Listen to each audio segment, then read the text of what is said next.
Michael Bisping fires back at critics after picking Jack Della Maddalena to beat Islam Makhachev. Michael Bisping has once again found himself in the middle of a heated debate in the MMA community after making a bold prediction about the highly anticipated clash between Jack Della Maddalena and Islam Makhachev.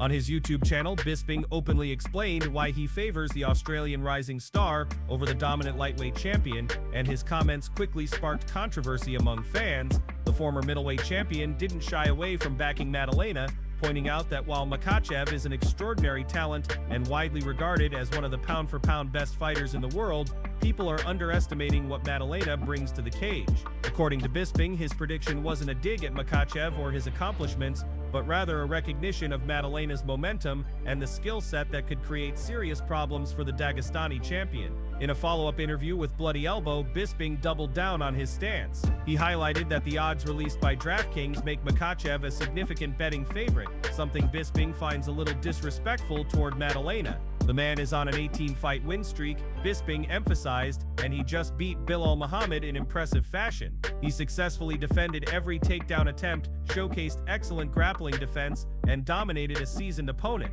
That performance alone should earn him more respect. Bisping further argued that Maddalena's striking could play a decisive role in this matchup. He explained that if Makhachev chooses to engage in extended stand-up exchanges, it might be a costly mistake.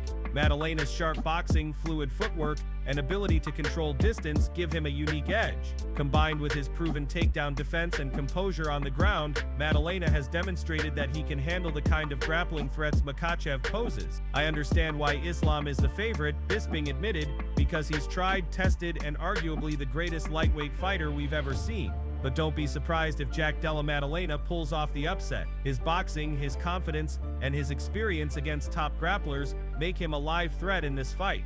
This clash, set to take place at Madison Square Garden at UFC 322, marks Maddalena's first welterweight title defense. For Bisping, it represents the perfect storm, a young, hungry fighter with undeniable momentum going up against one of the sport's most dominant forces. The stakes could not be higher, and Bisping's comments have only added more intrigue to the build-up. As expected, Bisping's support for Maddalena has drawn mixed reactions online. Some fans accused him of being biased or disrespectful toward Makhachev, but others agreed with his analysis and praised him for backing an underdog with genuine tools to make history. In the end, the fight itself will provide the answers. Until then, Bisping's bold stance ensures that this matchup will remain one of the most talked about events in the lead-up to UFC 322. The question is simple: will Makhachev prove once again why he's one of the most dominant fighters in MMA history, or will Jack Della Maddalena shock the world and cement his place as a true champion?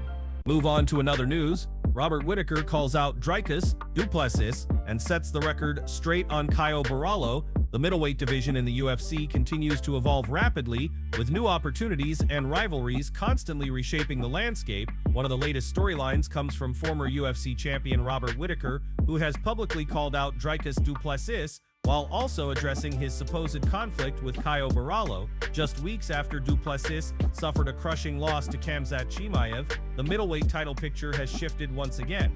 With the South African fighter not in line for an immediate rematch with the champion, attention has now turned to potential top 5 opponents. Among those names, Robert Whittaker has stepped forward as one of the few fighters openly calling out du Plessis, hoping to secure a second fight with him. Whittaker explained his reasoning during a recent interview with Submission Radio, emphasizing his desire to give fans a much better performance than the first time they fought. In that previous matchup, du Plessis managed to finish Whittaker early, shocking fans and preventing the Australian from truly showcasing his skills. For Whittaker, the loss was not only disappointing but also left unfinished business. He believes a rematch would allow him to demonstrate his full potential against du Plessis, rather than the brief showing fans saw the first time around. "I do want to fight Dricus just because I want to make a better account of myself," Whittaker said. "Right now my goals and trajectory have kind of changed. I've worked things out and I know I've only got a few fights left. The middleweight division is full of opportunities, doors open and close left and right, so I'm not shutting any doors. But I do understand the work I've got ahead of me and what my primary goal is. Everything else is just kind of gravy on top." Beyond his call out of du Plessis, Whittaker also took the opportunity to address recent comments made by fellow middleweight contender Caio Borralho. Borralho had been publicly claiming that Whittaker turned down a fight with him, suggesting that the Australian had opted instead for other opponents. According to Whittaker, however, that narrative is completely false. No, not once. Whittaker stated firmly when asked if he had ever been offered a fight with Barallo, "I was never offered him. Do you really think if I had been offered him, I would have said no? Of course not. I've fought everyone in this division twice in some cases. It's not a ranking thing, obviously, I just wasn't offered him. Nothing against him, maybe he's been fed misinformation, but I was never offered that fight." With these clarifications, Whittaker has made it clear where his focus lies. He isn't avoiding contenders, nor is he interested in letting past losses define his legacy. Instead, he is looking ahead to meaningful fights that will challenge him and excite fans.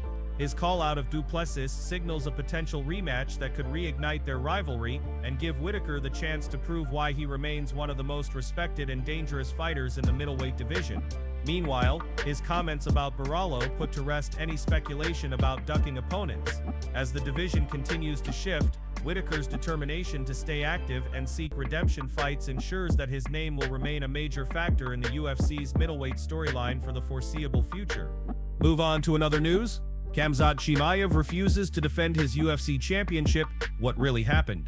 Fresh off his dominant title win at UFC 319, Khamzat Chimaev appeared to be on top of the world. The new champion walked into the post-fight press conference full of energy, eager to talk about what was next. He told reporters that he wanted to return to action as quickly as possible. According to Chimaev, his fight had gone flawlessly, he took no damage, his weight cut was smooth, and he felt ready to step back into the octagon as early as October for the highly anticipated UFC Abu Dhabi card, headlined by Tom Aspinall vs. Cyril Gane.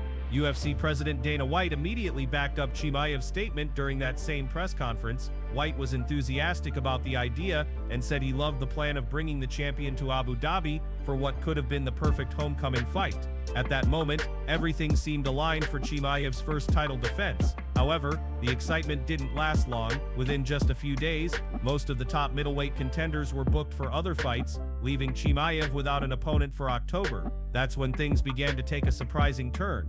In a recent interview, Ali Abdelaziz, the manager of top contender Rainier de Ridder, revealed that the UFC officially offered Chimaev a fight against de Ridder in Abu Dhabi. Abdelaziz stated that the promotion was very eager to make this matchup happen and pushed hard for it. Yet, despite previously calling for a quick turnaround, Chimaev himself reportedly turned the fight down. This refusal shocked many in the MMA community, given that Chimaev had just told the world he wanted to fight again immediately. As a result, his first title defense has now been delayed and is not expected to happen until 2026. Abdelaziz went on to clarify the situation further. He explained that if Chimaev had agreed to fight in October, the UFC would have paired him with de Ridder, which would have been a huge matchup for Abu Dhabi, but since Chimaev opted out, the opportunity shifted to Anthony "Fluffy" Hernandez instead. According to Abdelaziz, Hernandez was not willing to wait around for Chimaev's timeline. Fluffy said, "I'm not going to wait, I wasted a lot of my time in one championship,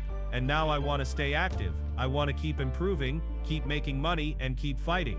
Abdelaziz explained. He praised Hernandez for his mindset, saying that he performs at his best when he stays active. Abdelaziz also broke down the upcoming Hernandez fight, noting that Hernandez is extremely talented and poses a real threat. Still, he expressed strong confidence in de Ridder, believing that his grappling, size, and diverse arsenal of weapons give him the edge. "He has too many tools," Abdelaziz said. "His grappling is on another level, his knees are dangerous, and his size creates problems for anyone. But at the same time, Fluffy is no joke, he's a tough fighter, and this will be a very exciting matchup for the fans." The bigger story, however, remains Chimaev's decision. Fans who were expecting to see the champion back in the octagon this year will now have to wait. The UFC, once optimistic about a quick title defense, is left to adjust its plans, while fighters like Hernandez and de Ridder keep the middleweight division moving forward. For now, the champion's future timeline remains uncertain. Whether it was a strategic move, a matter of health, or a deeper reason not revealed to the public, Chimaev's refusal has left both fans and fighters with more questions than answers. Move on to another news.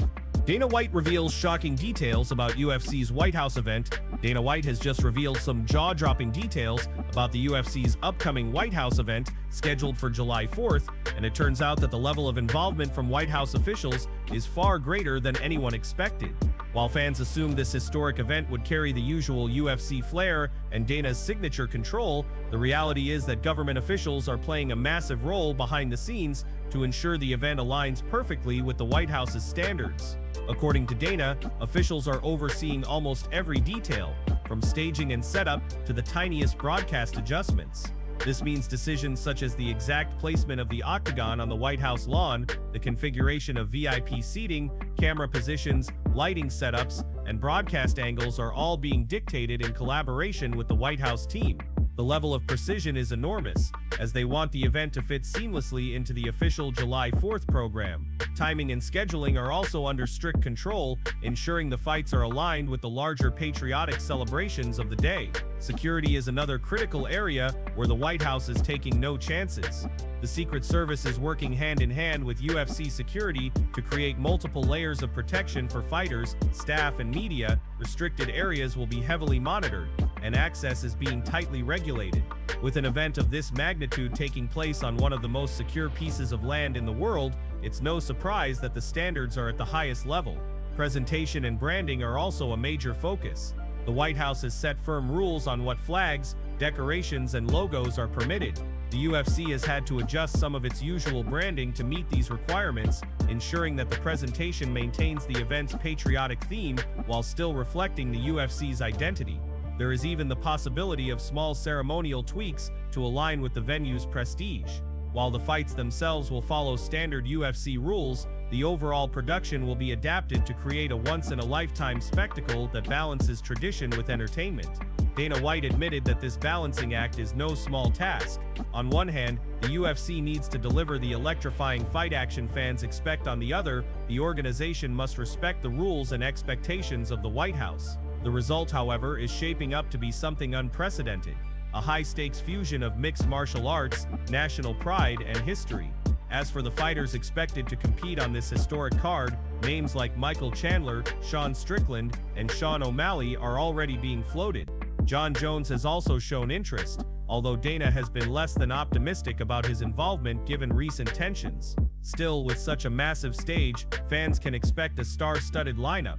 The UFC's White House event is shaping up to be one of the most talked-about sporting spectacles in recent history.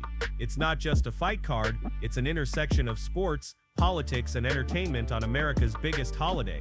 What are your thoughts on this groundbreaking event? Could it change how UFC organizes special events in the future? Drop your comments below and let us know. Move on to another news. Tom Aspinall's father on his son, retiring from MMA. Tom Aspinall has quickly risen to become one of the most exciting heavyweights in mixed martial arts. His speed, precision, and composure inside the octagon have made him a standout in the UFC heavyweight division. Yet, behind the scenes, his father has a unique and grounded outlook on his son's career. In a recent discussion, Tom's father opened up about how he views his son's journey and why he wouldn't mind if Tom chose to walk away from MMA sooner rather than later. When asked whether he and Tom had a vision of what it means to truly make it in the sport, his father's response was refreshingly honest. For him, success is not defined by championship belts, pay-per-view sales, or global fame. Instead, it's about seeing his son retire healthy. He emphasized that when Tom eventually hangs up his gloves, that will be the true moment of accomplishment. Health and well-being come first in his eyes. He explained that Tom has already achieved enough in his career to step away if he chose to. He's earned a solid living, gained respect in the sport, and built a reputation as one of the best heavyweights in the world. If he decided to walk away tomorrow, his father would fully support that decision. What matters most is that Tom can leave the sport without long-term damage and continue living a fulfilling life outside the cage. Of course, Tom is still motivated and eager to prove himself further. He remains active, hungry, and capable of competing at the highest level, which excites both fans and his father alike.